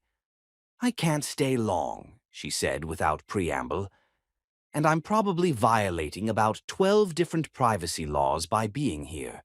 But Stuart, I need you to know the truth about what's happening." "What do you mean?" The doctor pulled out her phone and showed him a video that made Stuart's world tilt sideways. It was Mari, but not the composed, happy woman from his family's photographs. This Mari was devastated, desperate, clearly filmed outside Mercy General. "Stuart, if you're watching this somehow, I need you to know that I never stopped loving you," Video Mari was saying, tears streaming down her face. "I don't know what they told you about me, about Sophia, about Carlos, but it's not what it looks like. Please, please come home. We can figure everything out together, but I need you to come home." Stuart's hands shook as he held the phone. "When was this taken?" 2 weeks after you left the hospital. She's made dozens of these videos, posted them everywhere online, hoping you'd see them. Stuart, she's been searching for you for 3 months. She hired private investigators. She's contacted every hospital and care facility in the state. She's basically falling apart trying to find you. But the photographs my family showed me, she looks happy, like she's moved on. The neurosurgeon's expression hardened. Those photographs were taken out of context. Carlos is her brother-in-law, not her husband. He's been helping her raise Sophia, who is Mari's late sister's child, not her own biological daughter. Your family has been showing you manipulated evidence to keep you away from her. The room seemed to spin around Stuart as the truth finally became clear. Sophia isn't Mari's daughter. Sophia is Mari's niece. Mari's sister Isabella died in a car accident when Sophia was 18 months old, leaving Mari as her guardian. Carlos is Isabella's brother-in-law, a widower who's been helping Mari raise Sophia while she maintained her vigil beside your hospital bed. For 8 years, Stuart, she never gave up.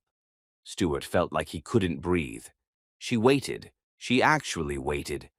She not only waited, she fought your family legally for the right to be your healthcare proxy.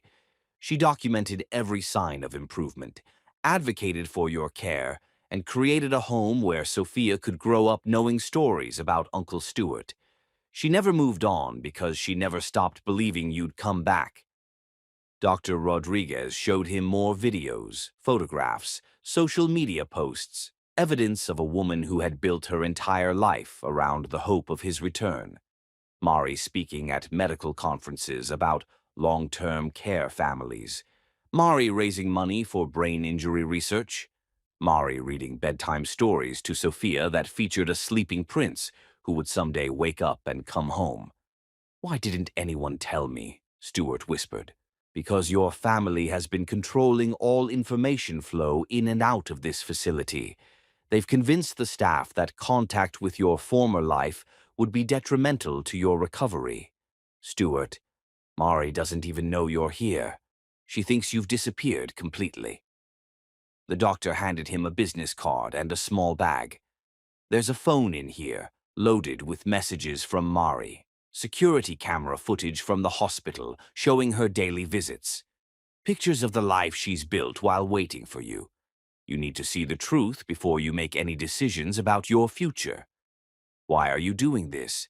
You could lose your license for interfering in a patient's private care." Dr. Rodriguez smiled sadly. "Because in 30 years of medicine, I've never seen love like what Mari showed you. What you two have doesn't happen often in this world, and when it does, it deserves to be protected. Your family is trying to destroy something rare and beautiful for the sake of money and social convenience." After the neurosurgeon left, Stuart spent the next several hours watching videos and reading messages that revealed the truth about Mari's 8-year vigil. She hadn't moved on. She had been building a life that included space for his return. She hadn't forgotten him. She had been preparing Sophia to love an uncle she had never consciously met. The final video was the most recent, taken just days ago. Mari stood in what appeared to be their old apartment, now transformed into something that accommodated a small child, but still held traces of their shared life.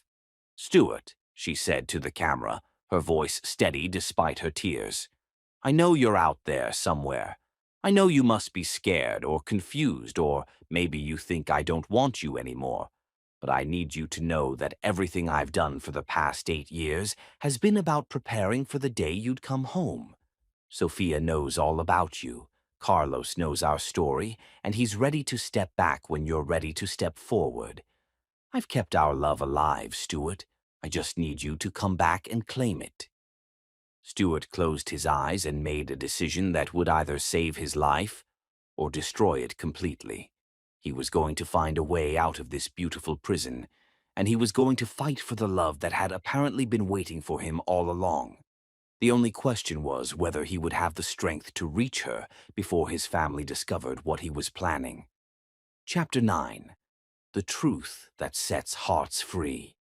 October rain fell like heaven's tears as Mari stood before the weathered cabin door, her heart hammering so violently against her ribs that she feared it might shatter bone. 4 months of searching had led to this moment. 4 months of sleepless nights, false leads, and the kind of desperate hope that slowly devoured a person from within. But standing here now, 2 hours north of the city, looking at golden light spilling from the windows of the cabin Stuart's grandfather had left him, Mari finally understood what it meant to fear getting everything you had ever wanted. Through the rain-streaked window, she could see him. Stuart, alive, conscious, heartbreakingly real, sat before a stone fireplace, his frame diminished by months of neglect. He had lost weight during his self-imposed exile, and his hair had grown longer, giving him the appearance of someone who had been surviving rather than living. But it was unmistakably him, unmistakably the face she had memorized during 8 years of one-sided conversations. He was reading, his profile illuminated by firelight, and Mari felt her breath catch at witnessing such a simple, profoundly human activity. For 8 years, she had dreamed of seeing Stuart read again, seeing him turn pages and furrow his brow in concentration, existing in the world as something more than a beautiful statue sustained by machines. But there was something broken in his posture, something defeated in the way he held himself that made Mari's chest ache with new understanding. This wasn't the confident, commanding man who had proposed to her under the stars. This was someone who had been crushed by loss and was now living in self-imposed exile. Mari raised her hand to knock, then hesitated. Once she crossed this threshold, everything would change again. Either they would find their way back to each other, or she would finally understand that some fairy tales were never meant to have happy endings. She knocked, the sound of movement from inside, chair scraping against wooden floors, footsteps approaching with obvious reluctance. Then the door opened and Stuart Howell stood before her like a ghost made flesh. Marie! Her name fell from his lips like a prayer and a curse combined. His brown eyes, those eyes she had studied for 8 years, looking for any sign of consciousness, were wide with shock, pain, and something that might have been relief or might have been devastation. "Hello, Stuart," she whispered, drinking in the sight of him standing upright, breathing on his own, looking at her with recognition and love, and terrible, terrible sadness. For a moment they simply stared at each other across the threshold. Mari catalogued the changes, the weight loss, the longer hair, the way he seemed to be holding himself together through sheer force of will. Stuart seemed to be doing the same, his gaze moving over her face, as if he were trying to memorize features he had been afraid he would never see again. "You found me," he said finally, his voice rough with disuse and emotion. "I'll always find you," Mari replied simply. "I promised I'd never stop looking." Stuart's face crumpled for just a moment before he composed himself. "Mari, you shouldn't be here. You have a life now, a family. I can't be the one to destroy that." "The only thing being destroyed is my heart," Mari said fiercely, "by watching the man I love hide from me like I'm something to be feared instead of loved." Stuart stepped back, creating more distance between them. "I saw the photographs, Mari. I saw you with your husband, with your daughter. I saw how happy you looked." "What photographs?" Mari's confusion was genuine, and something in her tone seemed to give Stuart pause. "My family. They showed me pictures of you with Carlos, with Sophia, the three of you looking like a perfect family." Understanding flooded through Mari like ice water. "Stuart, Carlos isn't my husband. He's my brother-in-law, Isabella's brother-in-law, who's been helping me raise Sophia since Isabella died." Stuart's face went ashen. "Isabella died?" "3 years ago. Car accident. She left behind her daughter Sophia, my niece, not my daughter." Carlos is a widower who lost his wife to cancer, and he's been helping me raise Sophia while I maintained my vigil beside your hospital bed." The truth hit Stuart like a physical blow. He actually staggered backward, gripping the doorframe for support. "But the pictures, you looked so happy, so settled." "I was happy because I was watching Sophia grow up healthy and loved, the way Isabella wanted. I was settled because I had built a life that could accommodate your return. Stuart, everything I've done for the past 8 years has been about preparing for the day you'd come home." Mari pulled out her phone and showed him the videos she had made, the messages she had posted online, the documentation of her search for him. "Your family has been lying to you. They've been keeping us apart because they're afraid of what your return means for their control of your inheritance." Stuart's knees gave out completely. He sank into the doorway, his head in his hands. "Oh God, Mari, what have I done? I thought I was protecting you.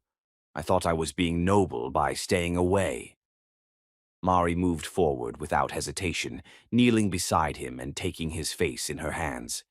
The feel of his skin under her fingers, warm, alive, real, sent electric shocks through her entire body. "Look at me," she commanded softly. "Look at me, Stuart." When he raised his eyes to meet hers, Mari saw 8 years of love, loss, confusion, and desperate hope reflected in their depths. "I love you," she said clearly, making sure every word reached him. "I have loved you every single day for 8 years. I love you now, exactly as you are in this moment. I love you enough to have waited forever, and I love you enough to fight for us no matter what obstacles we face." "But I left you," Stuart whispered, his voice breaking. "I woke up after 8 years, and I left you without even saying goodbye. How can you forgive that?" "Because I understand why you did it," Mari replied, her thumbs brushing away the tears that had started falling down his cheeks. "Because you thought you were protecting my happiness, even at the cost of your own. Because loving someone means wanting what's best for them, even when it destroys you." Stuart's composure finally broke completely. He pulled Mari against him, burying his face in her neck and releasing 8 years of suppressed emotion. "I'm so sorry. God, Mari, I'm so sorry. I missed so much. Isabella's death, Sophia growing up, your life happening without me." "You didn't miss anything that mattered," Mari said fiercely, holding him as tightly as she could. "Everything that mattered was waiting for you. I was waiting for you." They stayed like that for a long time, holding each other in the doorway of the cabin, rain falling around them, years of separation finally collapsing into this moment of reunion. Mari could feel Stuart's pulse against her chest, could inhale the familiar scent of his skin, could finally touch the face she had memorized but never been able to caress. "Tell me about Sophia," Stuart said eventually, pulling back enough to see Mari's face while maintaining his hold on her. "Tell me about Isabella. Tell me about everything I need to understand." Mari shared the complete story.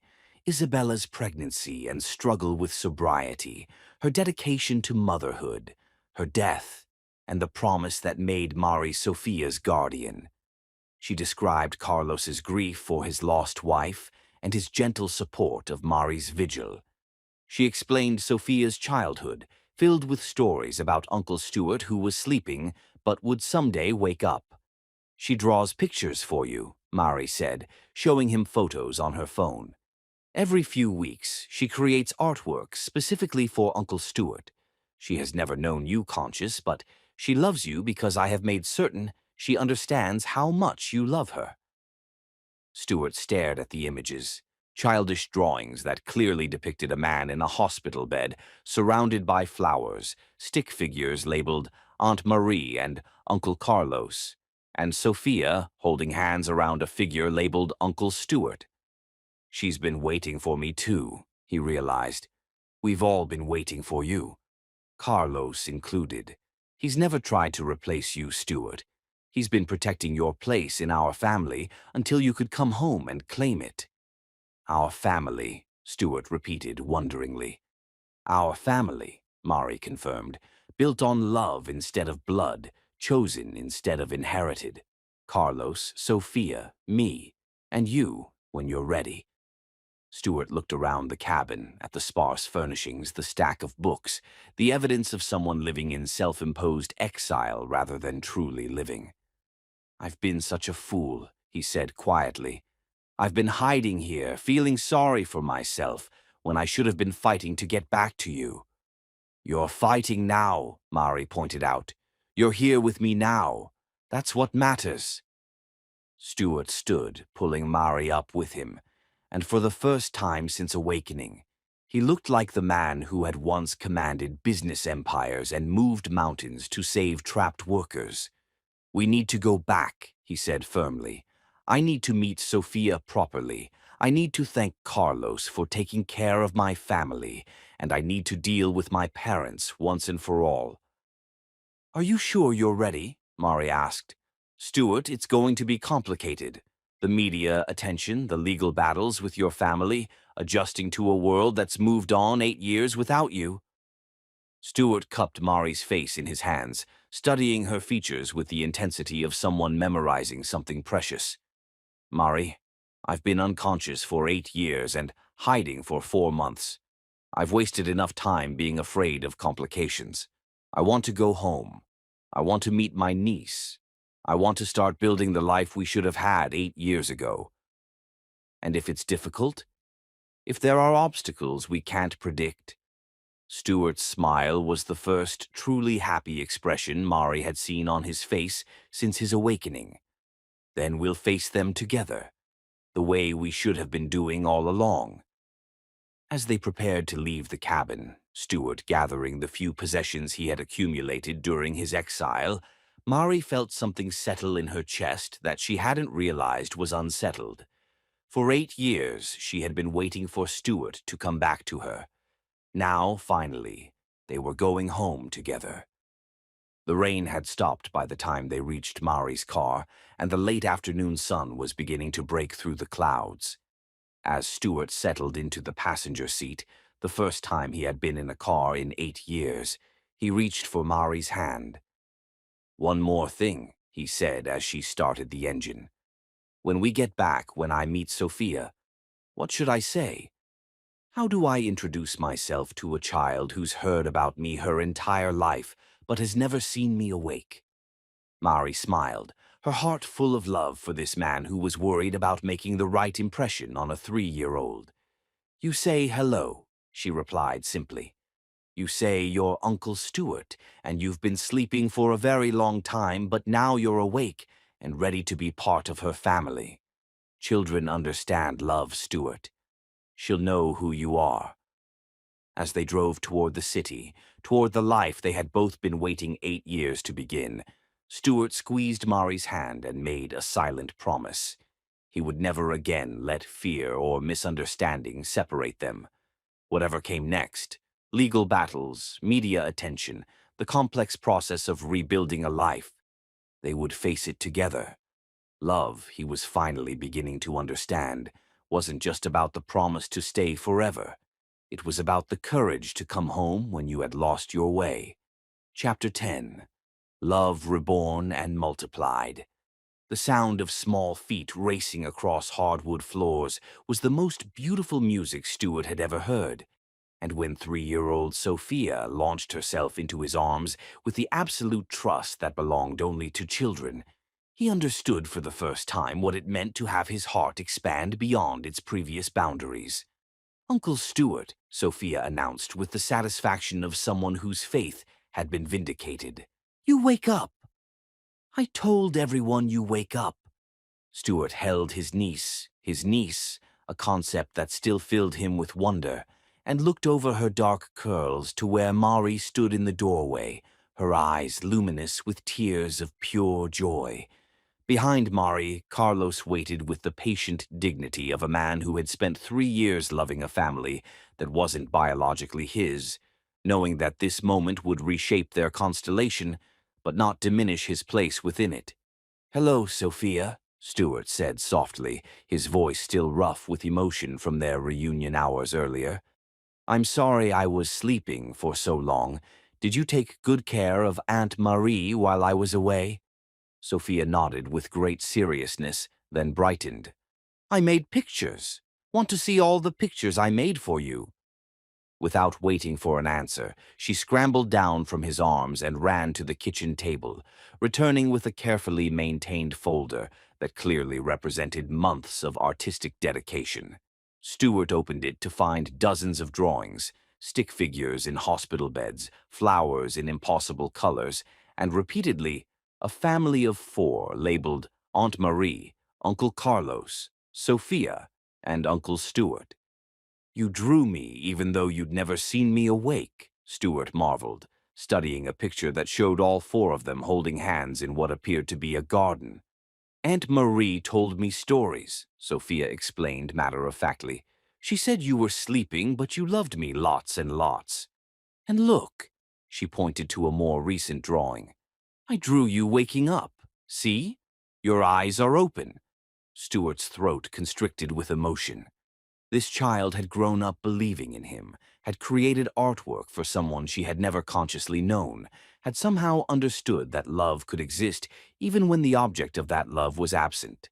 Carlos, Stewart said, standing and approaching the man who had been stewarding his family during his absence. I don't know how to thank you. Carlos smiled, extending his hand for a firm shake that somehow conveyed years of mutual respect and understanding. You don't thank family, Stewart. You just appreciate them. But I need you to know, Stewart continued, gripping Carlos's hand, that you're not losing anything because I'm back. You're not being replaced or pushed out. You're Sophia's Uncle Carlos, and you're part of this family forever if you want to be. Relief flooded Carlos's features. I was hoping you'd say that. This little girl has been my salvation for 3 years. I can't imagine my life without her laughter in it. Then you don't have to, Mari said firmly, moving to stand beside Stewart. We're all family here. Love doesn't diminish when it's shared. It multiplies. Over the following weeks, they learned to navigate their new reality together. Stewart threw himself into physical rehabilitation with the same determination he had once brought to business ventures, working daily with therapists to rebuild strength and coordination. More challenging was adjusting to a world that had advanced 8 years without him. Smartphones that seemed like magic, social media platforms he had never heard of, political and cultural changes that required careful explanation. But the hardest adjustment was emotional. Stewart struggled with guilt over the years he had missed, the burden his condition had placed on Mari, the way his absence had shaped Sophia's early childhood. Some nights, Mari would find him standing at Sophia's bedroom door, just watching her sleep with an expression of wonder and regret. She's perfect, he would whisper to Mari during these late-night vigils. Isabella raised an incredible daughter. We raised an incredible daughter, Mari would correct gently. You were part of her life even when you were unconscious, Stewart. She grew up knowing she was loved by Uncle Stewart, who was fighting to come back to her. The legal battles with Stewart's family were swift and decisive. Armed with documentation of Mari's 8-year vigil, Sophia's legal guardianship papers, and evidence of the Howell family's manipulation, Stewart's lawyers easily established his competency and his right to control his own medical and personal decisions. Harrison and Evelyn Howell, faced with irrefutable proof of their son's love for Mari and his chosen family, retreated to their social circles to nurse their wounded pride and reduced financial control. 2 months after Stewart's return, they received significant news. Dr. Rodriguez arrived at their apartment carrying flowers and official documentation. I have important information to share, she announced, producing an official document. The American Medical Association has approved my research proposal. Your case, the 8-year vigil, the unprecedented recovery, the role of sustained emotional connection in neurological healing, will be studied and documented officially. What? are the implications? Stuart asked, settling beside Mari on their couch with Sophia positioned between them, drowsy after their afternoon at the park. Your love story will contribute to medical understanding and help other families, the neurosurgeon explained. We will study the measurable effects of sustained emotional connection on coma patients. We will document how love, hope, and unwavering commitment influence recovery outcomes. Your experience will help reshape long-term unconscious care protocols. Mari felt profound emotion. Our experience can assist other people. Your story already has provided assistance to people worldwide. The blog you maintained during Stuart's coma and the videos you created while searching for him have been shared extensively. Families globally have found strength through your example. That evening, after Dr. Chen's departure and Sophia's bedtime routine, Stuart and Mari stepped onto their apartment's small balcony. The city spread below them, filled with lights and possibilities. Do you ever consider what our life might have been without the accident? Mari asked, leaning against Stuart's chest as his arms encircled her. Occasionally, Stuart admitted. But then I consider Sophia, Carlos, the family we have built from loss and determination. I think about how our story helps other people believe in enduring love. I realize this may be exactly the life we were meant to experience. Mari turned in his arms, studying his face in the moonlight. No regrets. One regret, Stuart said seriously, then smiled. I regret that I haven't properly proposed to you yet. Before Mari could respond, Stuart was dropping to one knee for the second time in their relationship, but this time he wasn't holding a ring. He was holding a small velvet box that contained not just jewelry, but the promise of their real beginning. Mari Elena Molina, he said, his voice steady and sure. 8 years ago, I asked you to marry me under different circumstances, in a different life. Today, I'm asking you to marry me as the man I am now, in the life we've built together, surrounded by the family we've chosen. The ring was different from his grandmother's, modern, elegant, perfectly suited to the woman Mari had become during their years apart. I'm asking you to marry me, knowing that love isn't just the easy moments under starlight, Stuart continued. Love is the choice to stay, to fight, to believe in each other, even when everything seems impossible. You've already proven you understand that kind of love. Now I'm asking you to let me spend the rest of my life proving I understand it too. Yes, Mari whispered, then louder. Yes, Stuart. Yes to all of it. Yes to building our life together. Yes to raising Sophia together. Yes to whatever challenges come next, as long as we face them together. As Stuart slipped the ring onto her finger, Mari felt the same cosmic shift she had experienced 8 years earlier.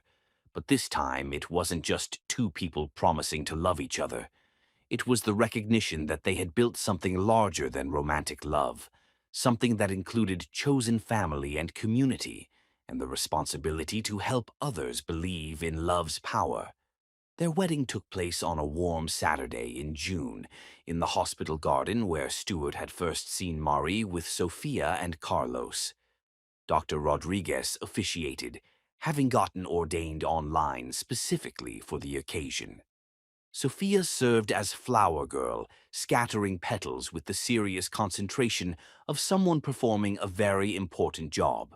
Carlos walked Mari down the aisle, and when the officiant asked who gave this woman to be married, he answered, "Her family, all of us." Stuart's vows spoke of the 8 years Mari had given him, promising to spend the rest of his life proving worthy of such devotion. Mari's vows spoke of how love had multiplied rather than diminished during their separation, how waiting for him had taught her that true love doesn't diminish with time. It deepens, strengthens, becomes more precious. But the moment that moved everyone to tears came when Sophia, prompted by Carlos, stepped forward with a small prepared speech. "Uncle Stuart," she said seriously, holding a hand-drawn card, "Aunt Mari waited for you every day. She told me stories about love that never gives up. Now you're awake and we're a real family. I love you, Uncle Stuart." As Stuart lifted Sophia into his arms, his new ring catching the sunlight, Mari understood that this was what love actually looked like. Not the easy romance of their early relationship, not even the devoted vigil of her 8-year wait, but this complex, beautiful family built from loss and hope, and the revolutionary power of choosing each other every single day.